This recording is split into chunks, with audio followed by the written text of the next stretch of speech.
السلام علیکم ورحمۃ اللہ وبرکاتہ۔ زکوٰۃ کے بارے میں اکثر لوگ یہ سوالات پوچھتے ہیں کہ مفتی صاحب فلاں کو زکوٰۃ دی جا سکتی ہے یا نہیں، فلاں کو زکوٰۃ دینا درست ہے یا نہیں، وغیرہ وغیرہ۔ آج انشاءاللہ اس مختصر سی نشست میں ہم سیکھیں گے کہ کن کن لوگوں کو زکوٰۃ دینا درست ہے اور کن کن لوگوں کو زکوٰۃ دینا درست نہیں ہے۔ لہٰذا آپ ان مسائل کو غور سے سنیں، ان کو خود بھی یاد کریں اور دوسروں کو بھی یاد کروائیں۔ تو جس شخص کے پاس 52.5 تولہ چاندی یا اتنی ہی قیمت کا مال تجارت ہو، اس کو شرعاً مالدار کہا جاتا ہے۔ ایسے شخص کو زکوٰۃ دینا جائز نہیں ہے، اور اگر ایسے شخص کو کوئی مستحق سمجھ کر زکوٰۃ دے دے تو اس کے لیے زکوٰۃ لینا حلال نہیں۔ اسی طرح جس شخص کے پاس اتنی ہی قیمت کا کوئی مال ہو، جو مال تجارت تو نہیں لیکن وہ مال اس کی ضرورت سے زائد ہے، تو وہ بھی مالدار ہے، اور ایسے شخص کو بھی زکوٰۃ دینا درست نہیں، اگرچہ خود اس قسم کے مالدار پر زکوٰۃ دینا فرض نہیں۔ اسی طرح اپنے ماں باپ، دادا دادی، نانا نانی وغیرہ جن کی اولاد سے یہ خود ہے، ان کو زکوٰۃ دینا درست نہیں۔ اسی طرح اپنی اولاد، پوتے پوتی، نواسے نواسی وغیرہ کو جو اس کی اولاد میں داخل ہے، ان کو دینے سے بھی زکوٰۃ ادا نہیں ہوگی۔ اسی طرح میاں بیوی بھی ایک دوسرے کو زکوٰۃ نہیں دے سکتے۔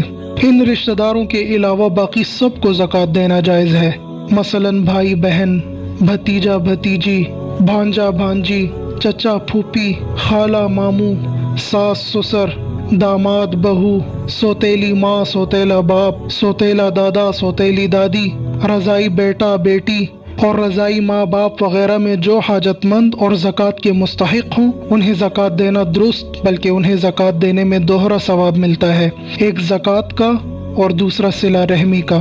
مدارس کے طلباء اور علماء جو دینی خدمات میں مصروف ہیں، چاہے وہ درس و تدریس میں ہوں یا تصنیف و تالیف میں یا دعوت و تبلیغ میں، وہ اگر صاحب نصاب نہیں ہیں اور ضرورت مند ہیں تو اگر ان کو زکوٰۃ کی رقم کا مالک بنا دیا جائے تو اس صورت میں ان کو تعاون کے طور پر زکوٰۃ دی جا سکتی ہے۔ البتہ ان کو کسی خدمت کے معاوضے یا تنخواہ کے طور پر زکوٰۃ دینا جائز نہیں ہے۔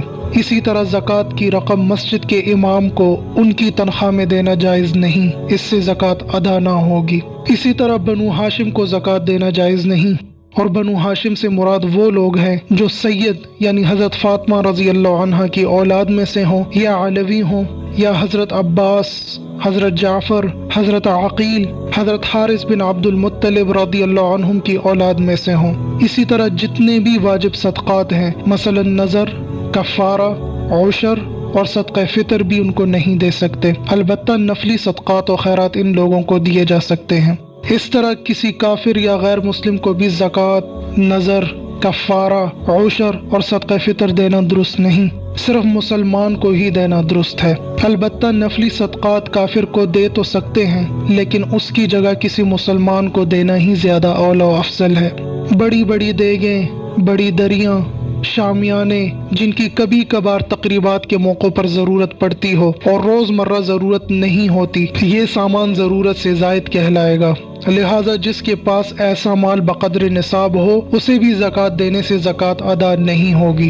دوسری یہ بات بھی ذہن نشین رہے کہ زکوٰۃ اس وقت تک ادا نہیں ہوتی جب تک کسی مستحق کو اس کا مالک نہ بنا دیا جائے۔ لہٰذا اگر کسی نے زکوٰۃ کے پیسوں سے مسجد بنوا لی، یا کسی لاوارث لاش کے لیے کفن دفن کا انتظام کر دیا، یا مردے کی طرف سے اس کا قرض ادا کر دیا، یا کسی اور رفاہی کام میں زکوٰۃ کے پیسے لگا دیے، تو چونکہ یہاں کسی کو زکوٰۃ کی رقم کا مالک بنانے کی شرط موجود نہیں ہے، اس لیے اس طرح زکوٰۃ ادا نہیں ہوگی۔